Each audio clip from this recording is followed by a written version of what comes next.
aku meminta. Ya, langit, bolehkah aku meminta?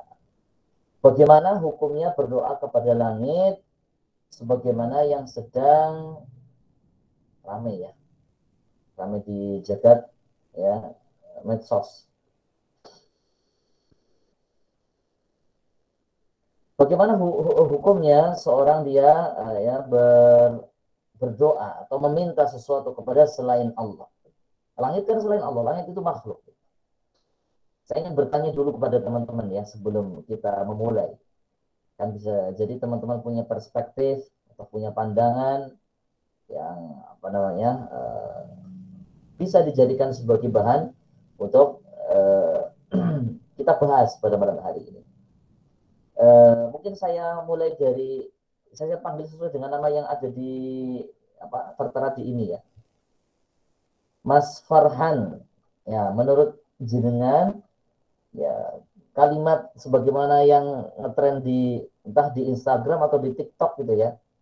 Dengan kata-kata langit ya, bolehkah atau gimana gitu ya, turunkan hujan dari langit tanpa petir atau turunkan uang dari langit dan seterusnya. Gimana menurut Mas Farhan?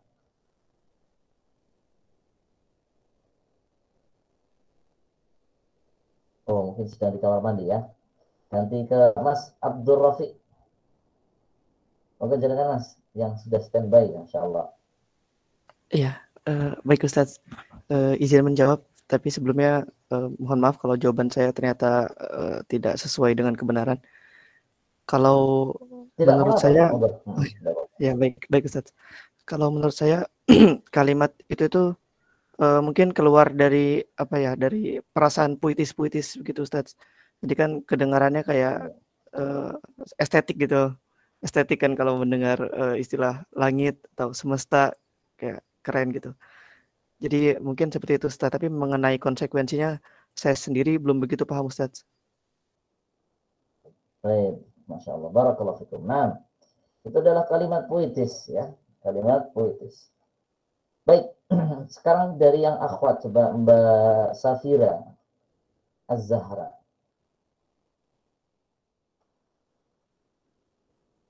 Silakan Mbak Safira Az-Zahra. Kalau menurut panjenengan bagaimana? Oh, di kamar mandi juga kayaknya ya. Kita ganti yang lain. Ada Dik Masya di sini. Nggak tahu ini beneran nama aslinya atau bukan ya. Silahkan. Atau bisa teman-teman bisa ketikkan di apa namanya di kolom chat ya. Bisa ketikkan di kolom chat yang mau berpendapat berkaitan dengan apa masalah apa hukumnya kita berkata-kata wahai langit ya, bisakah engkau turunkan hujan tanpa petir, wahai langit bisakah engkau turunkan uang ya dan apa gitu ya, wahai langit bisakah engkau turunkan motor, mobil dan seterusnya. Nah, teman-teman sekarang rahmati Allah Subhanahu wa taala, sebelum kita membahas masalah bagaimana hukum kalimat tersebut. Kita harus memahami dulu konsep ibadah di dalam Islam. Ya, konsep meminta di dalam Islam atau yang biasa kita sebut dengan berdoa. Ya, meminta sesuatu ya itu ada hukumnya di dalam Islam. Ya, meminta sesuatu itu ada hukumnya di dalam Islam. Yang pertama, meminta kepada Allah Subhanahu wa taala apa saja itu mutlak. Ya, boleh, bahkan ya harusnya demikian. Ya, meminta kepada Allah Subhanahu wa taala semua perkara itu adalah sesuatu yang mutlak, boleh. Ya. Namun ketika kita meminta kepada selain Allah Subhanahu wa taala, ini ada kaidahnya.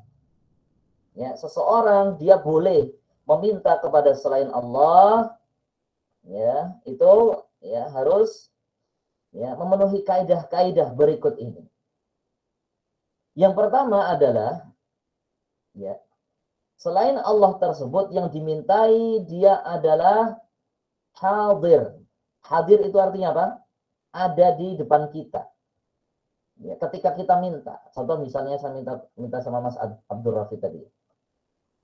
Mas jenengan silahkan berpendapat. Ini kan saya meminta. Nah, jenengan hadir di hadapan saya. Dan kalau pakai telepati misalnya saya diam begini gitu ya sambil pakai apa gaya-gaya dan seterusnya dan berdoa apa di dalam hatinya berkata-kata kemudian nyambung ke hatinya orang lain. Nah, ini nggak boleh. Ya, harus hadir, yang dimintai tolong atau dimintai sesuatunya harus hadir.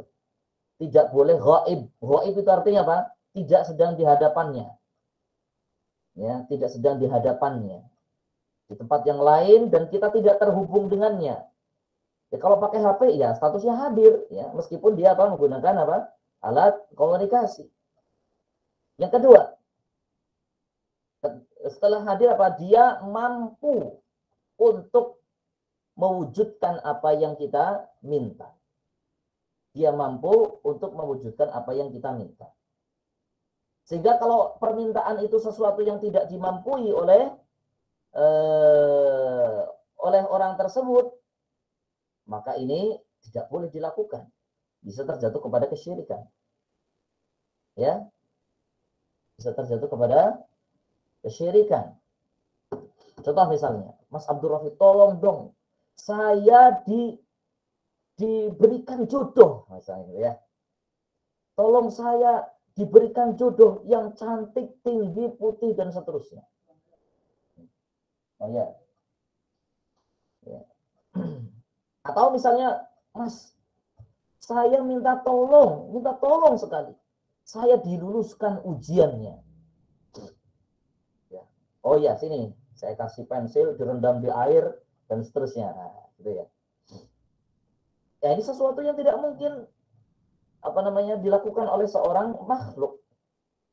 Mengabulkan ya permintaan jodoh atau minta tolong supaya rezekinya dilancarkan. Mas, tolong buat saya rezekinya dilancarkan gitu dengan cara apa kayak pakai ilmu sedot ilmu sedot sedot rezeki ya, dari segala penjuru disedot rezekinya.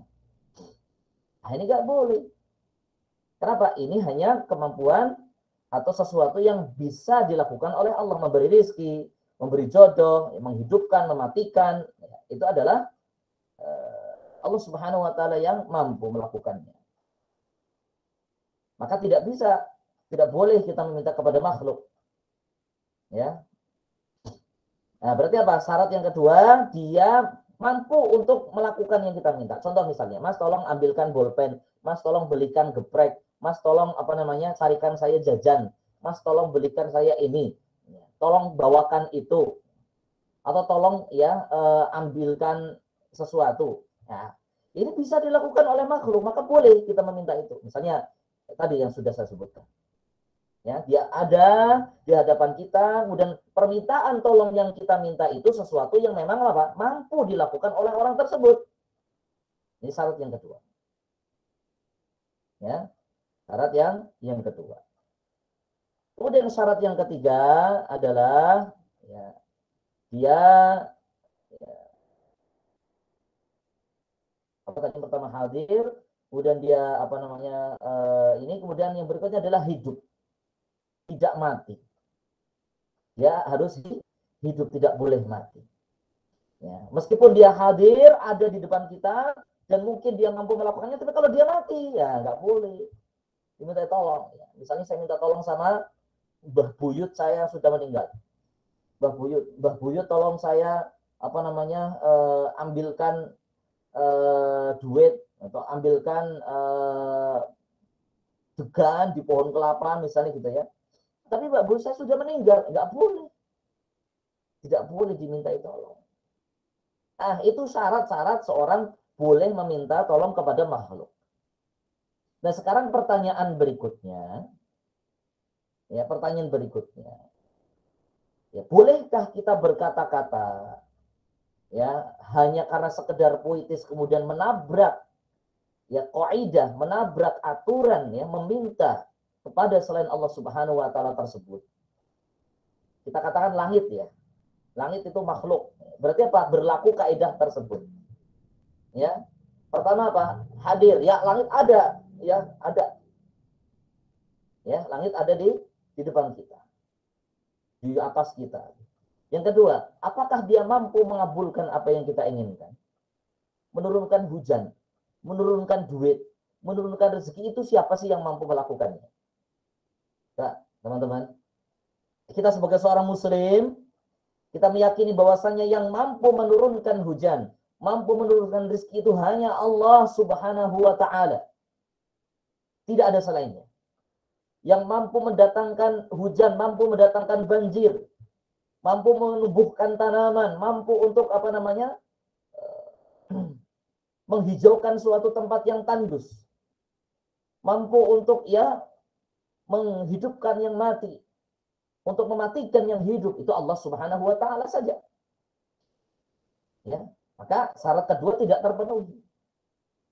Syarat yang ketiga hidup. Nah, syarat ketiga apalagi? Ya, langit emangnya hidup. Bisa dimintai. Ya, tidak terpenuhi syarat tersebut. Ya, kalau tidak terpenuhi syarat, jatuhnya kepada apa? Meminta-minta kepada selain Allah Subhanahu wa Ta'ala, jatuhnya kepada syirik. Jatuhnya kepada syirik. Jika dia meyakini langit itu sebagai perantara saja, maka dia terjatuh kepada kesyirikan. Ya. Kenapa kok ini terjatuh kepada kesyirikan? Ini sama persis dengan apa yang dilakukan oleh orang-orang kafir Quraisy, musyrikin Quraisy. Apa kata mereka? Mana'buduhum. Ya. Tidaklah kami mana'buduhum, dan tidaklah kami menyembah mereka, dan tidak wala yuqarribuna ilallahi zulfa illa liyuqarribuna ilallahi zulfa. Ma na'buduhum illa liyuqarribuna ilallahi zulfa. Tidaklah kami menyembah kepada patung-patung ini, Lata, Uzza, Manat, dan kroco-kroconya. Apa kata mereka orang-orang Quraisy? Illa liyuqarribuna ilallahi zulfa. Kecuali hanya untuk mendekatkan diri kami kepada Allah. Ya. Dalam keyakinan orang-orang musyrikin Quraisy, patung-patung Lata, Uzza, Manat itu nggak bisa apa-apa. Mereka tidak bisa memberikan rezeki, mereka tidak bisa memberikan apapun. Ya. Tapi dalam keyakinan mereka, Lata, Uzza, Manat ini bisa menyampaikan doa-doa mereka kepada Allah, membawa doa-doa mereka kepada Allah, membawa permintaan-permintaan ini kepada Allah. Sehingga mereka mengatakan apa? Patung-patung ini, orang-orang soleh yang berbentuk patung ini akan semakin mendekatkan diri kami kepada Allah. Jadi mereka merasa patung ini menjadi perantara antara mereka dengan Allah. Nih, doamu mana? Nih, bawa. Sehingga Pak lebih dekat kepada Allah. Itu apa disebut oleh Allah Subhanahu wa Ta'ala? Musyrik. Ya, disebut orang musyrik. Mereka disebut musyrik. Meskipun mereka meyakini yang mendatangkan rezeki itu Allah, yang menurunkan hujan itu Allah, yang menghidupkan mematikan itu Allah, yang mendatangkan semua kenikmatan itu Allah, tapi cara mereka meminta kepada Allah adalah dengan cara seperti itu, maka terjatuh kepada kesyirikan. Nah, itu yang dilakukan oleh orang-orang musyrik Quraisy. Ya, mirip gak dengan yang sedang viral gitu ya. Meskipun dia tidak meyakini langit itu bisa mengabulkan permintaan. Karena dia yakini Allah itu yang mengabulkan permintaan. Yang kalau ditanya yang ngomong, langit, bisakah kau turunkan hujan dari langit? Bisa kau turunkan hujan tanpa petir dan seterusnya. Kalau ditanya siapa yang bisa menurunkan hujan? Pasti jawabannya Allah. Apakah langit bisa menurunkan hujan dengan sendirinya? Oh, tidak bisa. Tapi kenapa Anda meminta kepada langit? Ya, paling jawabannya sama. Oh, langit itu begini, begitu, langit begini, begitu, dan seterusnya. Ya, kalau dia demikian apa? Ya sama saja seperti orang-orang musyrikin Quraisy. Hanya mengulang sejarah saja. Kalau dulu kan nggak ada Instagram, nggak bisa bikin reel, nggak ada TikTok, nggak bisa bikin video pendek gitu ya. Ya itu hanya sekedar keyakinan saja. Ya, dan mereka wujudkan dengan apa? Tindakan mereka kepada patung. Nah, ini sekarang beda lagi teknologinya. Gitu ya. Nah, apakah sekedar kata-kata saja ini sudah dianggap sebagai kesyirikan? Itu kan cuma kata-kata saja. Gitu. Ya, itu kan cuma sekedar mengungkapkan perasaan, ya puitis, bahasa puitis, gitu ya. Baik, nah mungkin ini yang perlu jadi pemikiran teman-temannya. Bagaimana kalau yang mengucapkan ini nggak sengaja? Dia tuh cuma sekedar pengen merangkai kata yang indah. Tapi teman-teman rahmat Allah Subhanahu wa taala, inilah bedanya seorang muslim dan seorang yang tidak beriman kepada Allah. Seorang muslim dia hendaknya perhatian dengan namanya tauhid. Mengesahkan Allah Subhanahu wa taala di dalam ibadah. Dan salah satu bentuk ibadah adalah ad-du'a, sebagaimana sabda Nabi sallallahu alaihi wasallam, ad-du'a'u huwal ibadah. Doa itu adalah ibadah. Doa itu apa sih? Meminta sesuatu untuk dikabulkan, meminta sesuatu supaya dikabulkan. Itu doa, gampangannya seperti itu. Jadi kita minta duit sama orang tua itu namanya doa. Namanya doa masalah. Doa permintaan, meminta sesuatu itu namanya doaul masalah di dalam bahasa syariat. Ya. Jadi apa orang meminta-minta itu sama dengan orang berdoa. Nah, berdoa itu tidak boleh ditujukan kepada selain Allah. Ya, kecuali doa tersebut atau permintaan tersebut memenuhi syarat yang sudah saya sebutkan tadi. Ya, diminta dari orang yang hadir, dia mampu melakukannya dan dia hidup. Ya, nah, masalahnya ini enggak memenuhi syarat. Lebih lagi, doa itu tidak boleh ditujukan kepada selain Allah. Oleh karena Nabi SAW menyebutkan dalam hadis, kalau teman-teman punya Arba'in Nawawiyah, teman-teman bisa buka di hadis ke-19 ya.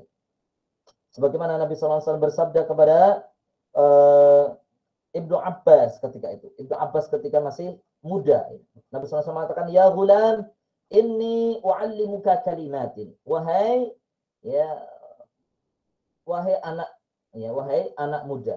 Wahai anak muda. Wahai kisanak. Wahai anak muda. Aku akan mengajarimu beberapa wasiat. Ya, aku akan mengajarimu beberapa kalimat wasiat. Ihfazillaha yahfazka. Jagalah Allah, niscaya Allah akan menjagamu. Ihfazillaha tajidhu tujahaka. Jagalah Allah, niscaya engkau akan jumpai, engkau akan mendapati Allah Subhanahu wa taala ada di hadapanmu. Kemudian apa kata Nabi SAW? Idza sa'alta fas'alillah. Ketika engkau meminta, mintalah kamu kepada Allah. Wa idza sta'anta fasta'in billah.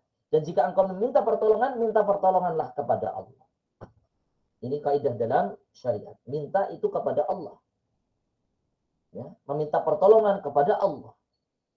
Bahkan disebutkan dalam sebuah riwayat, seorang salaf di zaman dahulu, ada orang Islam di zaman dahulu, ya, mereka sendal jepitnya putus, mereka meminta langsung kepada Allah, mengadu langsung kepada Allah.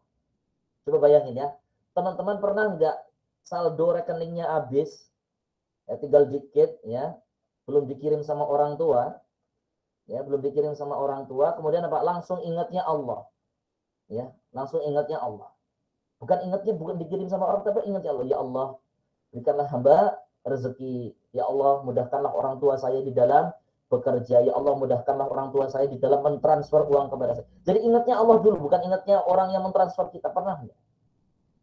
Ya, Masya Allah. Ya, orang yang bertauhid, yang pertama kali dia ingat adalah Allah. Ya, Allah lah yang bisa membuat orang tua kita mampu mentransfer kepada kita. Membuat kita dapat rezeki. Itu Allah Subhanahu wa taala. Oleh karena itu teman-teman rahmat Allah Subhanahu wa taala, itu kaidah di dalam syariat. Kaidah di dalam kita sebagai seorang muslim yang bertauhid adalah seperti itu. Nah, sekarang bagaimana kalau itu adalah puitis gitu ya. Sehingga yang melakukan juga tidak ada maksud untuk berbuat syirik. Ya, yang melakukan hal tersebut juga tidak tidak ada kesengajaan, tidak ada unsur sengaja dia melakukan itu karena terjatuh pada kesyirikan. Bahkan dia tidak tahu kalau itu kalimat kesyirikan. Bagaimana teman-teman rahmati Allah Subhanahu wa taala? Ya. Maka di sini ada beberapa pembahasan. Ya, yang disebut dengan al-uzru bil jahl. Dia mendapatkan uzur, dia beralasan atau diberi uzur. Toleransi. Dia ditoleransi ya karena ketidaktahuannya. Itu namanya uzur bil jahl. Ya. Namun di dalam para ulama dalam masalah udzur bil jahal ini, ya, sebagaimana kita bermadhab Syafi'i, di dalam madhab Syafi'i udzur bil jahal ini ada dua yang menyebabkan seorang dia itu apa? Ditoleransi karena dia tidak tahu kalau itu adalah perbuatan yang menyimpang, sesuatu yang tidak benar di dalam agama. Yang pertama, dia berada di pelosok pedalaman yang tidak ada pengajian, tidak ada ulama, tidak ada majelis ilmu, tidak ada sinyal sehingga dia bisa belajar ilmu agama. Pokoknya terpencil sekali. Ini uzur yang pertama. Oh, ya layak dia mengatakan demikian karena dia tinggalnya di tengah hutan belantara, tidak ada komunikasi, tidak ada orang, tidak ada ulama, tidak ada yang ngajarin dia agama. Dia muslim tapi dia tidak belajar agama dengan baik. Karena tinggal di tengah-tengah hutan belantara atau di pedalaman yang tidak ada sinyal sama sekali. Oh, ya pantas. Maka dia mendapatkan yang namanya apa? Uzur, toleransi. Ya. Tapi sebaliknya kalau dia hidup di tengah-tengah kaum muslimin, rumahnya dekat masjid, pengajian juga ada di masjid, di YouTube juga banyak pengajian, di live Instagram juga banyak pengajian dan seterusnya ya. Majelis ilmu sangat mudah, buku bisa dia dapatkan di mana-mana. Kok ada dia melakukan perbuatan semacam itu, maka tidak ada toleransi. Dia ini yang malas untuk belajar, tidak mau belajar tauhid, tidak mau mengenal Allah Subhanahu wa taala, tidak mau mengerti agamanya. Ini ceroboh di dalam beragama namanya. Ceroboh, saya katakan ceroboh. Kenapa kita sebagai seorang muslim harus mengerti apa kaidah kita sebagai seorang muslim? Jangan cuma sekedar kita ya sudah muslim ya seperti biasa aja gitu. Ya, umumnya muslim Indonesia gimana? Ya, kalau kita katakan sudahlah jadi seorang muslim yang umum saja. Sekarang pertanyaan, umumnya orang Islam di Indonesia itu seperti apa? Kalau umumnya orang muslim di Indonesia itu mereka mengerti agama ya silakan. Yang masalahnya umumnya seorang muslim di Indonesia ini kurang paham terhadap agama. Apalagi kita pelajar, apalagi kita mahasiswa, apalagi kita sebagai seorang yang berpendidikan, ini terlebih lagi. Ya, sungguh sangat miris kalau dia berada di tengah-tengah kaum muslimin, apalagi dia berada di dunia yang informasi itu dari mana-mana, dia tidak mau belajar agama dengan baik sehingga dia terjatuh pada larangan tersebut, maka ini sesuatu yang tidak ditoleransi. Yang kedua, apa yang menyebabkan dia ditoleransi? Kalau dia mengucapkan kata-kata tersebut, wahai langit, bisa kau turunkan hujan tanpa petir, wahai langit, bisa kau turunkan uang tanpa kerja dan seterusnya. Karena dia baru masuk Islam, dia mu'allaf, dia belum belajar agama terlalu banyak. Sehingga dia masih ada mungkin beberapa keyakinan yang tidak sesuai dengan akidah Islam. Maka ini tentu saja enggak diberikan toleransi, dia baru masuk Islam. Ya. Tapi kalau dia usul Islamnya sudah lama, apalagi dari kecil, apalagi sudah gede, sudah kuliah, sudah belajar, ya punya punya akses internet, dia bisa Instagraman setiap hari scroll itu juga tidak tidak ada istilahnya tidak ada yang melarang. Akses informasi itu sangat terbuka, kok tidak ngerti? Ah, ini kan kebangetan namanya. Ya, kebangetan. Makanya uzur bil jahal atau toleransi karena dia tidak tahu itu cuma dua. Ya, di dalam mazhab Syafi'i. Maka teman-teman rahmat Allah Subhanahu wa taala, sekarang mungkin kita baru tahu, oh ya ternyata seperti itu toh ya. Ya, itu termasuk dalam ucapan kekufuran. Ya, ucapan kekufuran. Namun ya tidak serta-merta ketika kita melihat teman kita seperti itu kemudian kita langsung kafir. Tidak begitu. Ini beda lagi kasusnya. Jadi teman-teman harus bijak, harus mengerti ya. Orang yang mereka terjatuh pada seperti itu dinasihati dulu. Mas, Mbak, jangan mengucapkan seperti itu. Ini sesuatu yang terlarang dalam agama. Ini bisa terjatuh kepada perbuatan kekufuran. Karena Anda meminta-minta kepada selain Allah yang tidak layak untuk diminta. Ya, tidak layak diminta. Oh ya toh, saya nggak ngerti. Ya udah, astagfirullah, dia istighfar, kemudian dia merasa dia bersalah, kemudian dia bertobat kepada Allah. Tidak apa-apa, itu yang kita inginkan. Dan kalau dia ngeyel, kemudian dia mengatakan ini kan cuma sekedar puisi, ini cuma sekedar kata-kata. Tayyib, kalau cuma sekedar kata-kata, orang masuk Islam dengan apa, teman-teman? Orang masuk Islam dengan apa? Dengan syahadat. Syahadat itu apa? Asyhadu an la ilaha illallah wa asyhadu anna Muhammadar Rasulullah. Dengan kata-kata. Ya. Ketika dia sudah bersyahadat asyhadu an la ilaha illallah wa asyhadu anna Muhammadar Rasulullah, maka haram darahnya, haram hartanya, haram kehormatannya. Sebagaimana terjadi ketika perang, ada salah seorang sahabat ya sudah kepepet nih musuh nih. Tinggal dipenggal saja kepalanya. Ya. Sedang mau dipenggal kepalanya atau mau dibunuh gitu aja ya gampangnya. Dia syahadat langsung. Ya musuh Islam ini langsung syahadat asyhadu alla ilaha illallah wa asyhadu anna Muhammadar Rasul. Namun karena seorang sahabat ini dia meyakini wah ini cuma karena kepepet dia baca syahadatnya ini. Cuma karena kepepet syahadatnya ini. Ya, maka dia paling cuma karena pura-pura dia syahadat. Langsung dia tebas saja orang tersebut. Dilaporkanlah kasus ini kepada Nabi. Ya, dilaporkanlah kasus ini kepada Nabi. Ada seorang musuh yang dia bersyahadat, kemudian langsung ditebas. Nabi marah dengan semarah-marahnya. Merah mukanya. Nabi SAW mengatakan, apakah kamu sudah membelah dadanya sehingga kamu mengatakan sehingga kamu berhak untuk membunuhnya? Kita nggak ngerti isi hati orang. Kalau dia sudah mengucapkan asyhadu an la ilaha illallah wa asyhadu anna Muhammadar Rasul, muslim. Dengan sekadar kata-kata dari kafir, dari musyrik, dia sudah jadi seorang muslim. Sekedar kata-kata. Ya. Dan Nabi juga mengatakan apa? Kamu emang udah belah dadanya sehingga kamu itu berani-beraninya membunuhnya. Berarti apa? Ucapan itu menyebabkan dia sudah haram darahnya. Ya kalau tidak salah ini Usamah bin Zaid ya kalau tidak salah ya teman-teman nanti bisa dicari kisahnya di Sirah Nabawiyah. Tayyib, itu contohnya. Ya, jadi Pak, sekedar kata-kata dalam Islam itu bukan hanya sekedar. Ya, bukan hanya sekedar. Saya kasih contoh kasus yang lainnya di dalam Al-Qur'an. Suatu ketika Nabi SAW bersama para sahabat akan berangkat perang Tabuk. Perang Tabuk itu perang antara kaum muslimin dengan Romawi ya. Perang antara kaum muslimin dengan Romawi. Kemudian di tengah perjalanan ini, kalau tidak salah ya nanti kalau salah tolong dikoreksi. Di tengah perjalanan ini orang-orang sebagian di antara rombongan itu ya mereka karena lelah, capek perjalanan gitu ya pengen seger.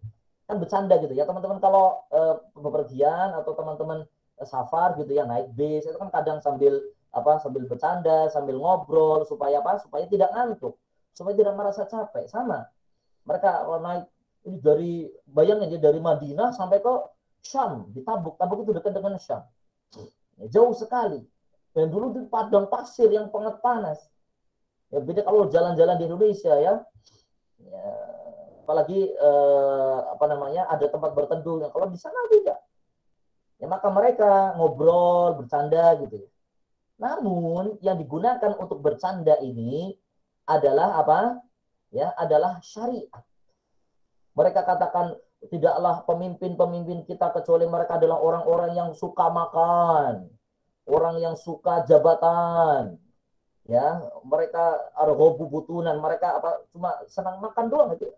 Ya, pemimpin kita ini cuma orang yang kalau bahasa Jawa, teman-teman yang orang Jawa ya, istilahnya badokan.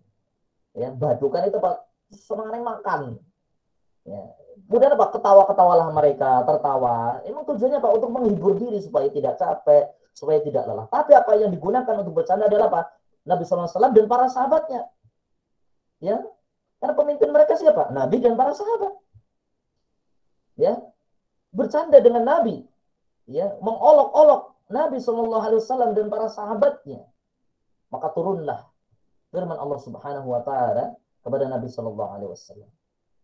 Ya, itu ayat yang berbunyi ya abi ayatillahi wa rasulihi ya abillahi wa rasulihi wa ayatihi kuntum tastahzi'un. Apakah dengan Allah, dengan Rasulnya, dengan ayatnya kalian itu bercanda, kalian mengolok-olok? La ta'tadiru. Kata Allah Subhanahu wa taala, tidak ada toleransi bagi kalian. Qad kafartum ba'da imanikum. Telah kufur kalian setelah iman kalian. Maka ya Nabi SAW pas itu belum ada laporan kepada Nabi. Ya, maka dilaporkanlah hal tersebut kepada Nabi. Maka karena merasa dilaporkan, orang-orang yang bercanda tadi ini datang kepada Nabi, mereka minta diampuni sama Nabi. Ya, mereka minta diampuni sama Nabi, apa Nabi tidak menggubrisnya. Sehingga mereka itu pegang ontanya Nabi, kemudian mereka merengek-rengek di onta Nabi supaya diampuni, Nabi tidak menggubris. Ini cuma sekedar bercanda ya teman-teman ya. Makanya para ulama mengatakan tidak boleh kita bercanda, mengolok-olok, menggunakan konten syariat. Yang paling sering dalam hal ini, yang kontekstual di lingkungan kita adalah stand up comedy. Banyak di antara mereka yang menggunakan agama sebagai konten untuk bercanda, konten untuk bikin ketawa, padahal itu dusta. Ya, konten untuk ketawa-ketawa. Misalnya dia nggak suka, mohon maaf misalnya ya, sadar. Saya tuh ketemu sama rombongan ninja misalnya. Tujuannya untuk apa? Mengolok-olok. Ya. Saya punya teman itu orang kambing kebanjiran ya, karena jenggotan sama celananya cingkrang misalnya. Nah, ini gimana? Kalau dia tidak suka silakan, Anda tidak mengamalkan silakan, tidak masalah. Tapi kalau sudah mengolok-olok, sudah menjadikannya sebagai bahan bercanda, hati-hati. Anda berhadapan dengan Allah dan Rasul. Ya, berhadapan dengan Allah dan Rasul. Maka tidak boleh konten syariat. Contohnya lagi, yang neraka itu seberapa panas sih? Kalau semua orang itu pengen masuk surga, siapa yang menghuni neraka? Udah, biarin saja saya yang akan mendaftar ke neraka. Nantang misalnya begitu ya. Mungkin ada orang yang seperti itu, artis yang seperti itu. Ya, dia merasa dirinya mampu untuk masuk ke dalam merasa kuat di neraka, kemudian menantang. Kalau semua orang masuk surga, nanti neraka siapa yang menghuni? Udah, saya masuk neraka aja gitu. Ini mengolok-olok syariat namanya. Nggak boleh. Teman-teman rahmat Allah Subhanahu wa taala, maka sekedar kata-kata di dalam Islam itu berkonsekuensi ya, sesuatu yang sangat luar biasa. Sekedar kata-kata dia bisa masuk Islam, dan dengan sekedar kata-kata bisa keluar, bisa murtad, bisa keluar dari agama Islam tanpa disengaja. Oleh karena itu, teman-teman rahmat Allah Subhanahu wa taala, di antara inti ya dan concern ya dakwahnya para ulama ahlus sunnati wal jamaati, para ulama ahlus sunnah wal jamaah adalah membentengi umat supaya mereka mengerti apa itu tauhid dan apa lawannya, itu kesyirikan. Jangan kita cuma ngerti tauhid tapi kita nggak ngerti lawannya, kesyirikan. Ya, saya gambarkan ibarat yang kita ngerti. Oh, jalan Gunung Kidul itu bagus. Bagus ya. Jadi teman-teman kalau mau ke pantai itu, wah itu sana jalannya bagus, halus dan seterusnya. Maka pergilah teman-teman ke Gunung Kidul. Tidak taunya ya, karena kita taunya jalannya bagus gitu ya. Tidak taunya kita lewat jalan yang sangat jelek, yang tidak ada informasi sama sekali sebelumnya. Akhirnya kita kesasar-sasar, bahkan kita lewat pinggir jurang yang sangat curam, yang seandainya kita kepleset dikit kita bisa apa?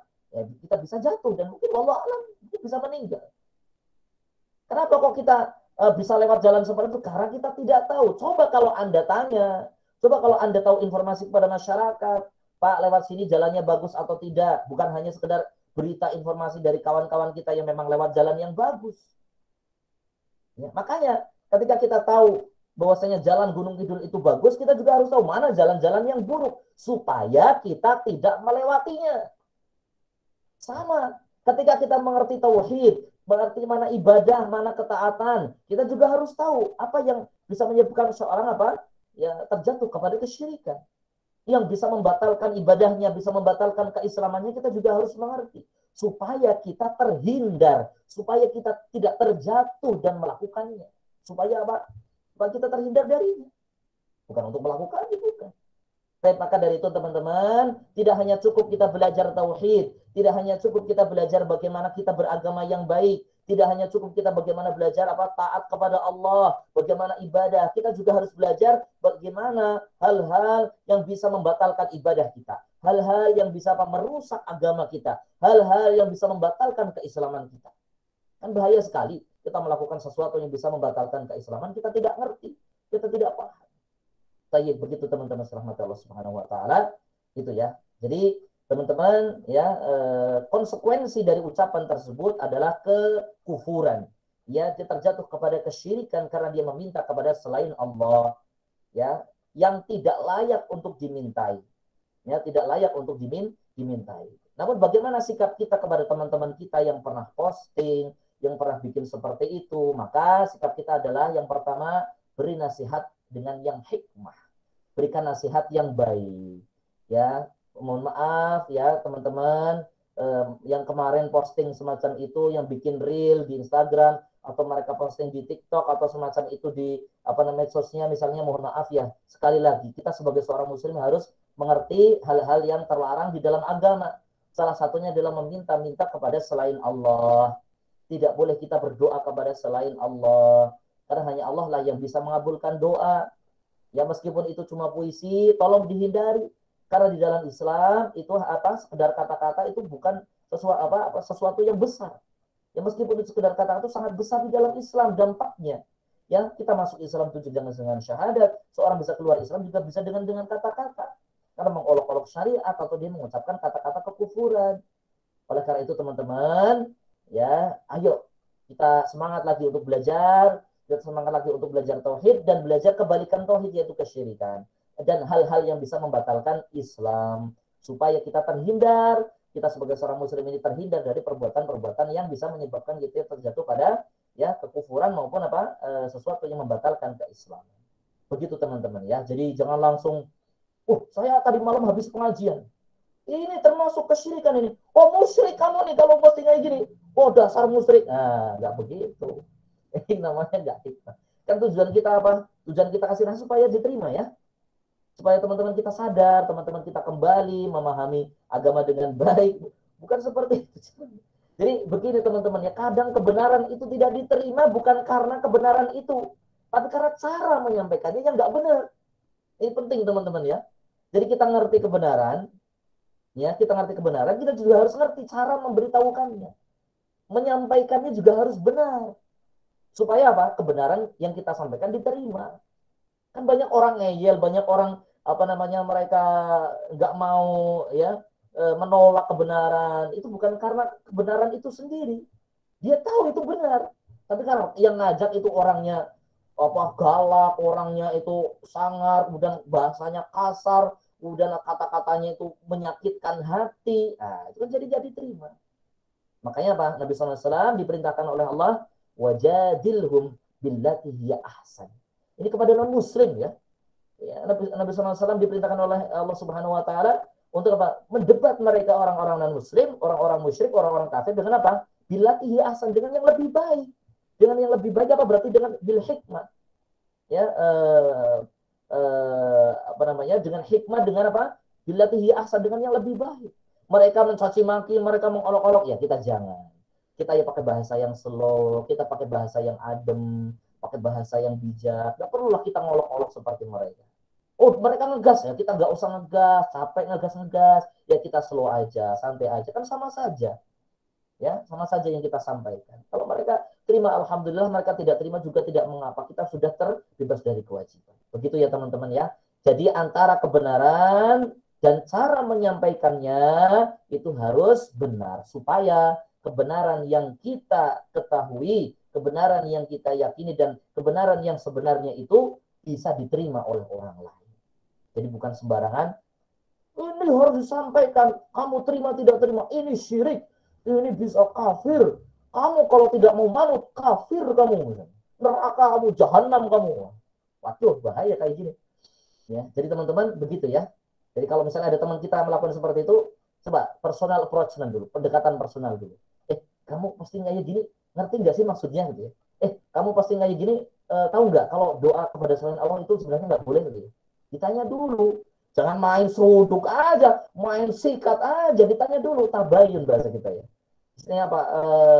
Tafabbut. Ditanya dulu nih orangnya memang karena dia memang sama sekali nggak ngerti, atau memang dia sengaja dan seterusnya, kan kita harus tanya dulu.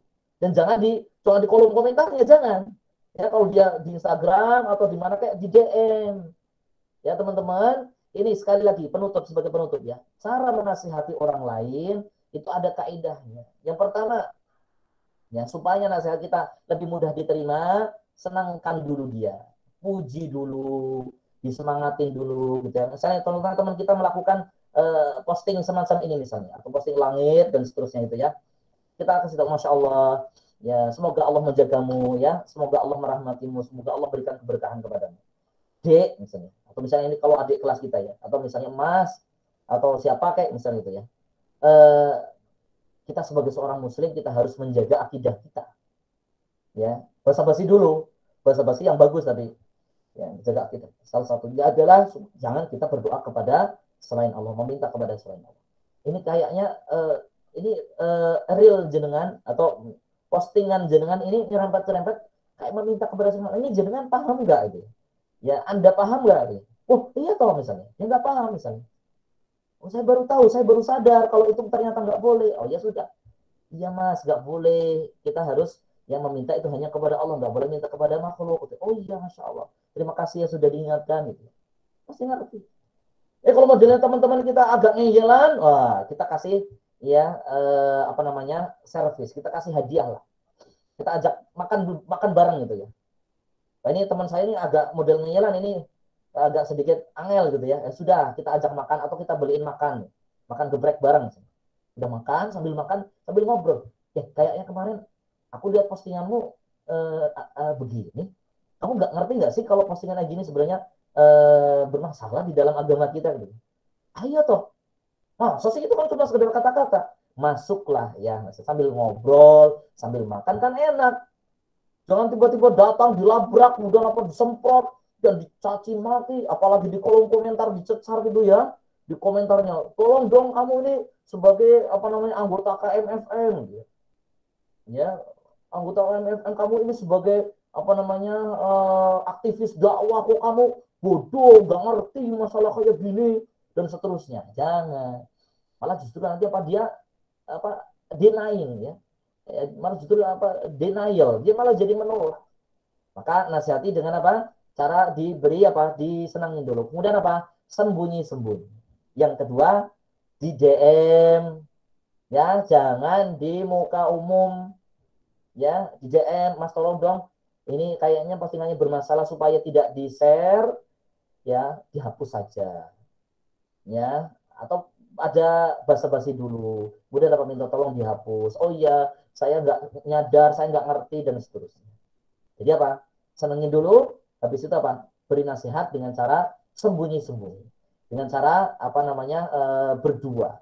Ya kalau lewat medsos ya di DM lah ya, di DM. Itu cara terbaik memberi nasihat.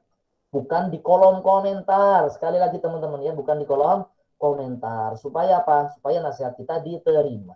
Begitu. Wallahu a'lam. Demikian ya yang dapat saya sampaikan, mudah-mudahan bermanfaat. Jika ada pertanyaan silahkan. Wassalamualaikum wa akhiru da'wana alhamdulillahi rabbil alamin. Silahkan monggo, ada Mas. Ini Mas atau Mbak nih? Sona Diwijaya. Monggo. Mas Ustaz. Oh, jin, monggo Mas. Bismillah, assalamualaikum Ustaz. Saya izin bertanya terkait yang viral ini Ustaz. Kan langit, bisakah aku memohon, dari penjelasan Ustaz dapat saya tarik kesimpulan apapun ucapannya jika itu mengandung unsur yang bisa membuat kita masuk ke dalam kesyirikan, entah itu disengaja ataupun tidak sengaja, itu harus dihindari. Kemudian jika kita mengajak ke teman nih Ustadz, terkadang itu teman mengecap kita, kamu kok keras banget sih, ini kan cuma candaan, kok kamu gitu sih ya. Dan saat kita mendengar ucapan itu tuh, kadang kita tuh merasa down Ustadz, sehingga langsung itu, wah ini orangnya nggak bisa diingetin, nah ya udahlah, ya ninggalin, kurang lebih seperti itu Ustadz. Nah, di sini saya memohon nasihatnya Ustadz, bagaimana kita itu menasihati teman dan bagaimana kita itu tetap bersabar dalam mengingatkan teman-teman untuk mengerjakan kebaikan dan terutama ini meninggalkan perkataan yang bisa membuat kita jatuh kepada kesyirikan. Barakallahu fiikum. Wafikum barakallah. Baik, jazakumullah khairan. Bismillah, alhamdulillah, salatu wassalamu ala rasulillah. Baik, Masya Allah ya. Ini pertanyaan penting ya, karena kita juga pasti menghadapi ya. Yang pertama, perlu kita sadari bahwa teman-teman kita itu tidak satu level dalam pemahaman agama. Ini harus kita sadari. Ya, jadi jangan gunakan istilah-istilah yang dia tidak paham. Makanya saya sampaikan tadi, gunakan personal approach, ya, personal approach, pendekatan personal. Ya. Kalau Anda punya duit, ya diajak makan atau dikirim hadiah atau di apa kayak sesuatu yang bikin dia itu senang. Nah, karena apa? Memberi nasihat ketika seorang itu senang jauh lebih manfaat, jauh lebih masuk dibandingkan seorang lagi capek. Ini capek, lagi banyak tugas, banyak laporan. Wah, ini apalagi apa postingan Instagramnya dicecar sama teman-temannya. Oh, tambah stres dia. Susah. Nanti apa sebenarnya? Oh, kamu ini terus keluar apa? Wahabi ya. Terus keluar apa lagi? Wah, ini kamu HTI, apa lagi? FPI. Wah, keluar semua itu. Ya, Wahabi, HTI, FPI, apalagi ya pokoknya itu ya. Kita tidak bicara organisasi, kita bicara syariat. Ya, kita bicara syariat. Ya, organisasi apapun jika Anda memang sesuai dengan syariat maka silakan. Anda mau ikut NU, mau ikut Muhammadiyah, mau ikut Persis, mau ikut Al-Irsyad. Ya, terserah jenengan. Yang penting apa? Kita di dalam beragama ikutnya adalah apa? Apa yang diajarkan oleh Nabi SAW, diamalkan oleh para sahabat, dan yang disampaikan ya oleh para kiai-kiai kita, oleh para ustadz-ustadz kita yang istiqomah di atas agama, bukan liberal yang mereka memelintir-melintir ayat, mereka cok gali cok ayat, ya, tidak begitu. Tapi mereka benar-benar keilmuannya bersanad, ya, ada sanad keilmuannya, ya, nyambung kepada ya Rasulullah SAW merawat guru-guru mereka. Ini yang kita dengarkan. Ya, baik. Nah, maka memberi nasihat tadi, ya, dengan cara apa? Personal approach. Dan jangan sampai bosan memberi nasihat. Jangan sampai bosan memberi nasihat. Ya, jangan sampai seperti kisahnya dua orang di zaman Bani Israel. Ya, sedikit ya, cerita ya, mungkin teman-teman pernah mendengarkan kisahnya. Ada orang rajin ibadah, ada orang ahli maksiat, temenan. Mereka berkawan gitu. Setiap ahli ibadah ini ketemu sama temannya ahli maksiat ini pasti ngomong, kamu ini maksiat terus, Bok berhenti. Ketemu sekali di nasihat itu. Bok kamu berhenti dari maksiatmu. Ya. Ketemu lagi besok, ketemu lagi maksiat lagi. Dibilangin, kamu ini sabun ketemu satu ahli maksiat, Bok berhenti. Ketemu lagi maksiat lagi nih. Misalnya A ini ahli ibadah, B ini ahli maksiat. Ketiga kalinya ini ketemu atau sekian kalinya ketemu, wah, jengkel ini ahli ibadahnya nih. Dongkol, ini orang dikasih nasihat, orang dikasih tahu kok ngeyel. Ya, apa yang dia katakan? La yaghfiralakallahu. Allah tidak akan mengampunimu. Kamu ini udah saking ngejelnya dikandani, saking ngejelnya dikasih nasihat supaya bertobat, jangan melakukan maksiat, kok kamu masih ngeyel, masih terus bermaksiat. Kamu tidak akan diampuni sama Allah. Karena tidak sabar sampai dia keluar kata-kata seperti itu, memvonis temannya tidak diampuni sama Allah. Padahal dia kan belum tahu akhir hidupnya seperti apa. Maka kata Nabi SAW, si A yang ahli ibadah ini masuk neraka. Si B yang tadinya ahli maksiat ini masuk ke dalam surga. Kok bisa? Ya, si A ini ditanya oleh Allah Subhanahu wa taala, "Kenapa kamu mendahului kehendakku?" Kenapa kamu wahai A mendahului kehendakku? Ya. Karena padahal Allah Maha mengampuni dosa-dosa hambanya yang bertaubat. Ya, sedangkan B yang tadinya ahli maksiat karena dapat hidayah dari Allah, ya, Allah masukkan hidayah ke dalam hatinya, dia bertobat sebelum dia mati. Nah, si A ini karena dia apa? Mendahului ya Allah Subhanahu wa taala melakukan perbuatan kemaksiatan. Ya, perbuatan yang apa? Mendahului Allah Subhanahu wa taala, berkata-kata ya kepada Allah tanpa ilmu, tentang Allah tanpa ilmu, sehingga dia mengatakan Allah tidak mengampuni. Dari mana Anda tahu Allah tidak mengampuni? Ya, kok bisa-bisanya Anda apa gampangnya begitu ya? Bisa-bisanya kamu tahu Allah tidak mengampuni, dari mana? Emang kamu dapat wahyu? Ya, makanya dia telah mendahului Allah, makanya dihukum oleh Allah di dalam neraka. Nah, jangan sampai seperti itu. Karena saking jengkel, saking dongkolnya, kemudian apa? Ya, tidak sabar, harus sabar. Ya. Kemudian bagaimana kalau teman kita sudah dikasih nasihat masih tetap ya biarin saja, nggak apa-apa. Yang penting tugas kita memberi nasihat, diterima, Ya memberi nasihat tapi tentunya dengan cara yang baik ya. Tadi saya sudah sampaikan dengan hikmah, dengan cara yang bahasa tutur bahasa yang baik, dengan cara yang sopan ya, jangan sampai ngegas, jangan sampai menyakiti hatinya ya. Ya, kemudian apa? Kita serahkan sama Allah. Ya, karena Allah yang mampu apa? Ya, membuat dia menerima atau tidak, bukan kita. Kita itu hanya sebagai perantara. Ya, sebagaimana firman Allah Subhanahu wa taala, innaka la tahdi man ahbabta walakinallaha yahdi man yasha. Wahai Muhammad, sungguhnya engkau tidak akan mampu memberi petunjuk kepada orang yang engkau ya cintai. Nabi tidak bisa membuat orang yang Nabi cintai masuk Islam. Buktinya apa? Paman Nabi Abu Talib ketika meninggal diperintahkan oleh Nabi untuk baca la ilaha illallah, nggak mau. Dan apa? Paman Nabi sangat dicintai sama Nabi, membela Nabi, padahal beliau masih musyrik. Tapi begitu luar biasa pembelaannya kepada Nabi. Tapi apa? Nabi tidak bisa membuat beliau masuk Islam. Walakin Allah yahdi man yasha. Akan tetapi Allah memberi petunjuk kepada siapa saja yang dia kehendaki. Sama seperti memberi nasihat. Kita ini nggak bisa merubah isi hati orang lain. Kita nggak bisa merubah pikiran orang lain. Namun kita bisa memberi ya perantara, bisa menjadi perantara. Adapun yang merubahnya, yang bisa menyebabkan dia menerima nasihat kita adalah Allah. Oleh karena itu saya sarankan kepada teman-teman, jika sudah memberi nasihat, berdoalah kepada Allah. Ya Allah, aku sudah memberi nasihat si fulan, beri nasihat fulanah. Ya, semoga dia menerima nasihatku ya Allah. Seperti itu. Ya, karena apa? Yang bisa membolak-balikan hati kita adalah Allah, bukan kita. Ya, kita tuh hanya perantara saja. Wong nabi ya nabi, bukan apalagi kita. Kita siapa sih? Dibanding nabi itu siapa? Jauh banget gitu ya. Oh, nabi saja tidak bisa merubah hati ya pamannya Abu Talib, apalagi kita yang merubah hati teman kita nggak bisa.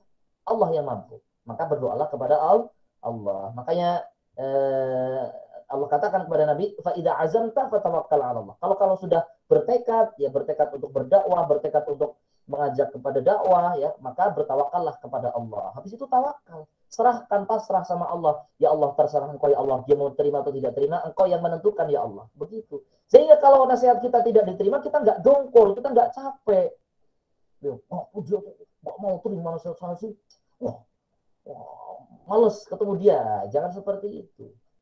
Ya, ini teorinya begitu ya. Teman-teman harus latih diri kita seperti itu supaya tidak dongkol. Begitu, wallahu a'lam. Jadi perbaiki cara menasihatinya, atau Anda butuh sabar yang lebih panjang. Ya, mungkin sudah bagus nasihatnya, tapi dianya memang ngeyel atau dia memang seperti, ya kita doakan kepada Allah. Ya, karena Anda tidak bisa merubah isi hati orang lain. Yang bisa merubah adalah Allah. Makanya apa, kita berdoa kepada Allah. Wallahu a'lam. Begitu, Mas. Semoga jika masih ada. Ini satu menit lagi ya. Ya, wafikum barakallah. Mungkin kepada teman-teman sekalian yang ingin bertanya, bisa raise hand dulu, kemudian on mic. Atau mungkin bagi yang berhalangan bisa menanyakan lewat kolom chat. Monggo teman-teman semua. Baik, ini ada Mas Abdur Rafi. Monggo, Mas. Iya, monggo, Mas. Nggak apa-apa, Aska dulu. Tadi Aska Resen.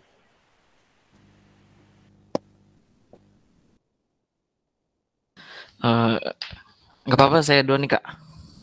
Iya, nggak apa-apa. Oke. Assalamualaikum, Ustadz. Waalaikumsalam warahmatullahi wabarakatuh. Saya ingin nanya nih, Ustadz, kan sekarang kan banyak yang lagi viral ini kan kayak kata-kata yang mengandung kayak unsur kesyirikan gitu kan, Ustadz ya.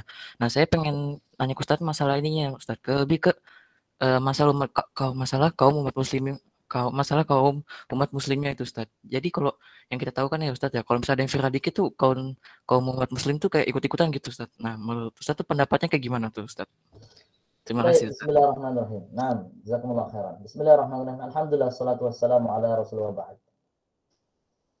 Masalah terbesar kaum muslimin, bahkan ini masalah masyarakat kita, adalah minimnya literasi.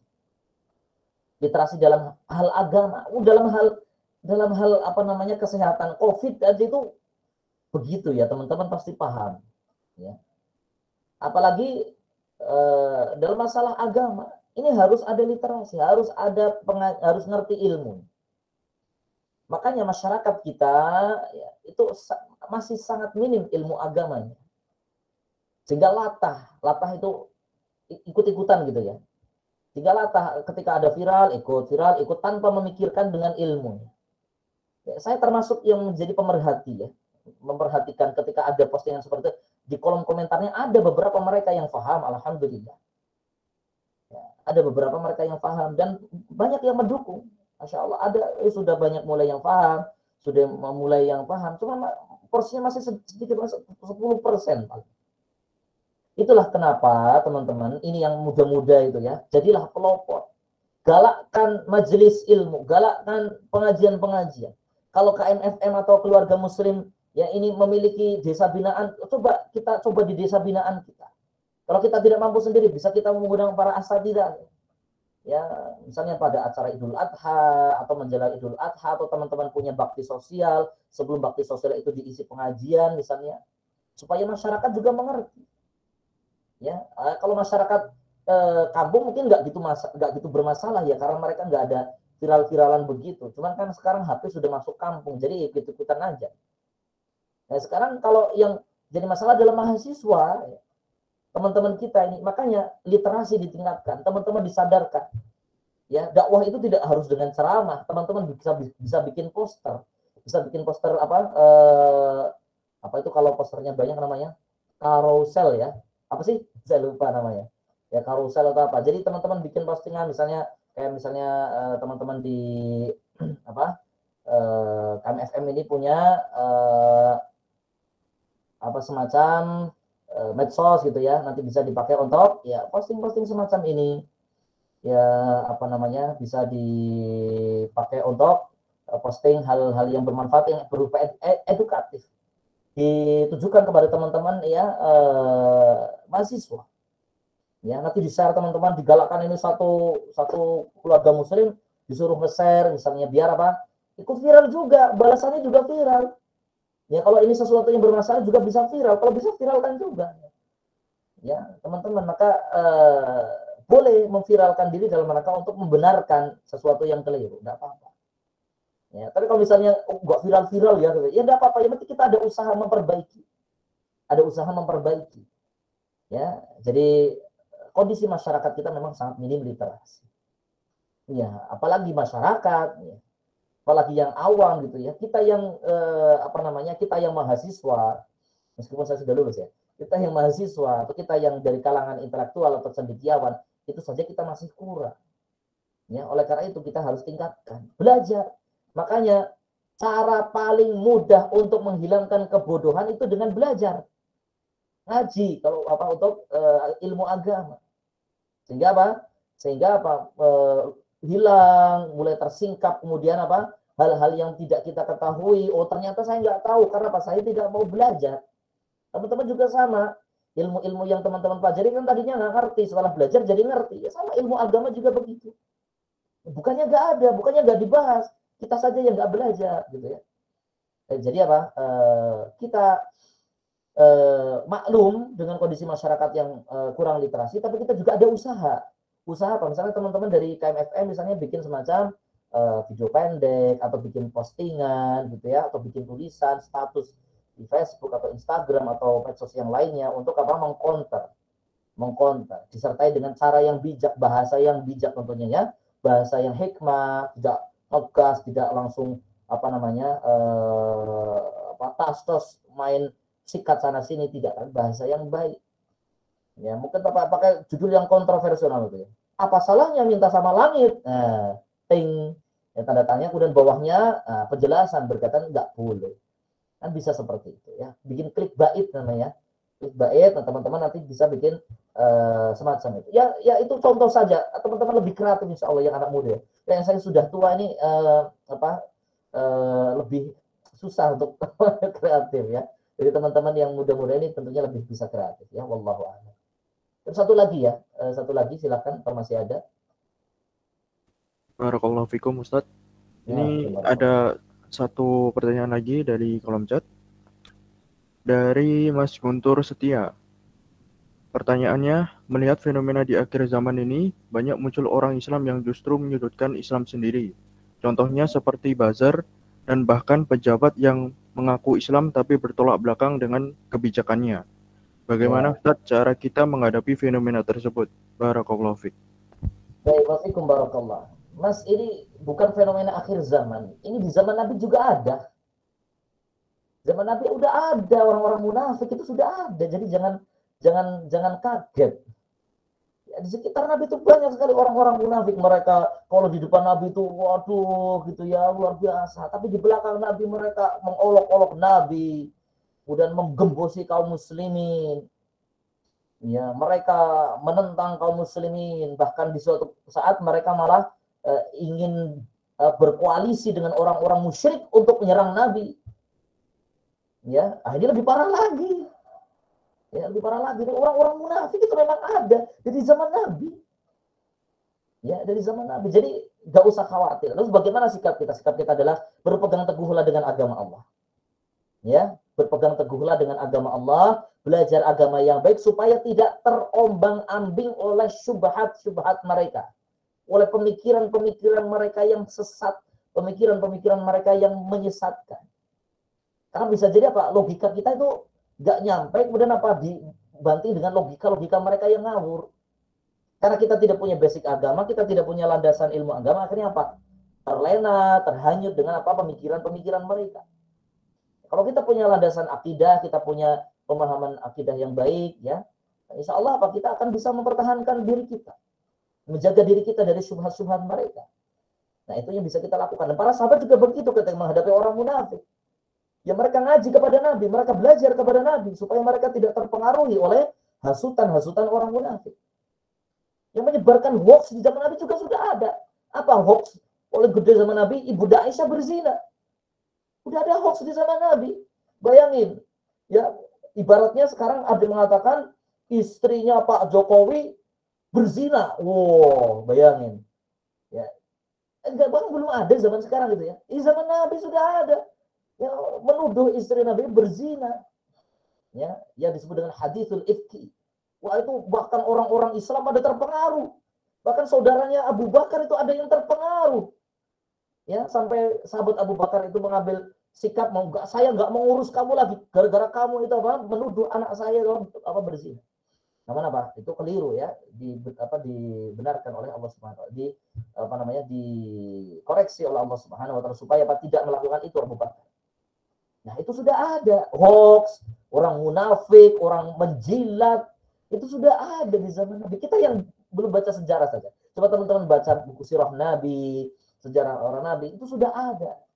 Nah, bagaimana para sahabat menyikapinya? Mereka belajar terus. Belajar kepada Nabi supaya mereka tidak terpengaruh oleh syubhat-syubhat mereka. Begitu ya, Mas ya.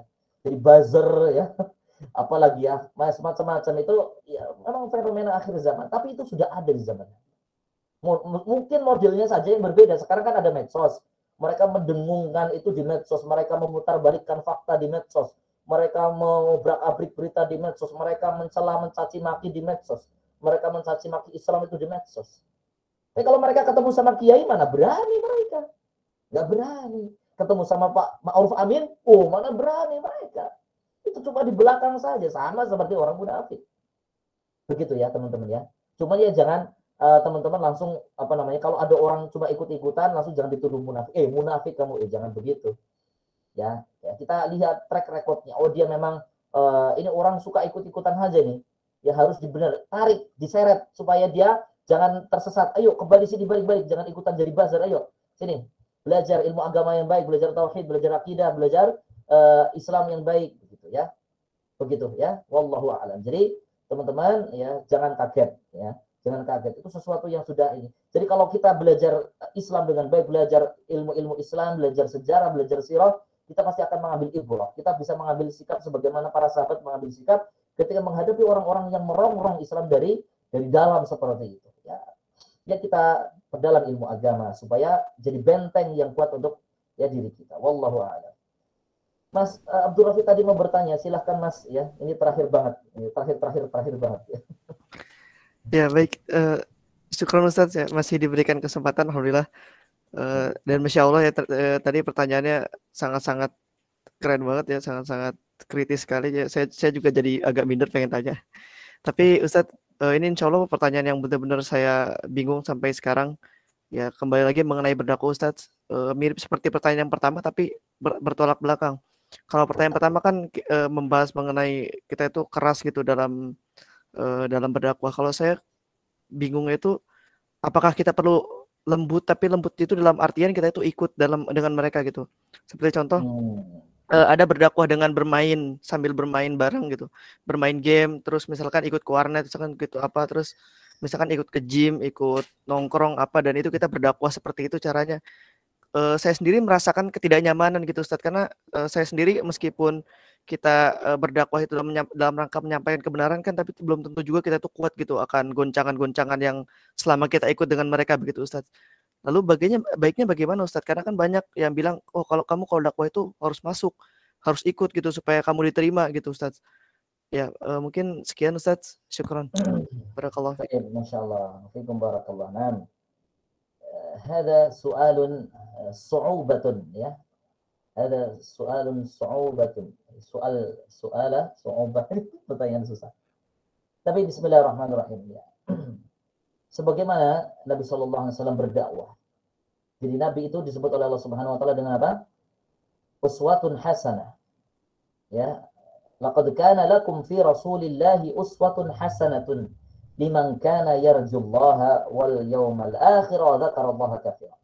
Sungguh ada pada diri Nabi kalian teladan yang baik. Jadi nggak ada teladan yang final, teladan yang benar-benar bisa dicontoh di dalam hal apapun, ya, dibandingkan dengan Nabi Shallallahu Alaihi Wasallam. Termasuk dalam hal dakwah.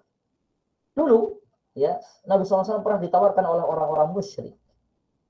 Ya, tawarannya begini, Muhammad, daripada kita berantem mulu, daripada kita bertengkar mulu, gimana kalau sehari saya ikut bersama kalian nyembah Tuhan kalian, kalian sehari ikut nyembah Tuhan saya. Ya, ini yang disebut dengan saya lupa, ini ada di surah juga ya. Jadi Nabi ditawarin, udah, ayo biar kita nggak berantem, yuk kita berdamai lah. Ya, kamu sehari nyembah Tuhanmu, nanti kita ikut, kamu pas kami nyembah Tuhan kami, kamu juga ikut. Begitu. Namun apa? Ditolak oleh Nabi Sallallahu Alaihi Wasallam. Turunlah di surat An-Najm itu ya. Di surat An-Najm atau surat apa saya lupa. Ya. Kemudian apa? Turunlah surat Al-Kafirun pada saat itu. Ya. Lakum dinukum waliyatin. Qul ya ayyuhal kafirun la a'budu ma ta'budun wa la antum 'abiduna ma a'budu wa la ana 'abidu ma 'abadtum wa la antum 'abiduna ma a'budu. Ya, aku tidak menyembah apa yang kalian sembah dan kalian juga tidak menyembah apa yang aku sembah. Bagi kalian agama kalian, bagiku agamaku. Nah, ini contoh apa Nabi diajak kerjasama bareng, masuk ke dalam apa lingkarannya orang-orang musyrik. Udahlah, yaudah supaya kamu diterima dakwahnya, yuk kita bareng-bareng nyembah Tuhan kami. Besok kami nyembah Tuhan kamu. Nabi tidak mau. Ya. Dan ketika Nabi SAW berdakwah kepada orang-orang musyrik, ya tidak, Nabi ikut-ikutan musyrik. Ya. Jadi tidak benar kalimat bahwasanya kalau kita berdakwah harus ikut-ikutan mereka. Tidak. Ya. Karena dakwah itu adalah jalannya para nabi dan rasul. Dakwah itu adalah tugas para nabi dan rasul yang diteruskan oleh kaum mukminin. Sebagaimana firman Allah Subhanahu wa taala, "Wa hadza sirati mustaqiman."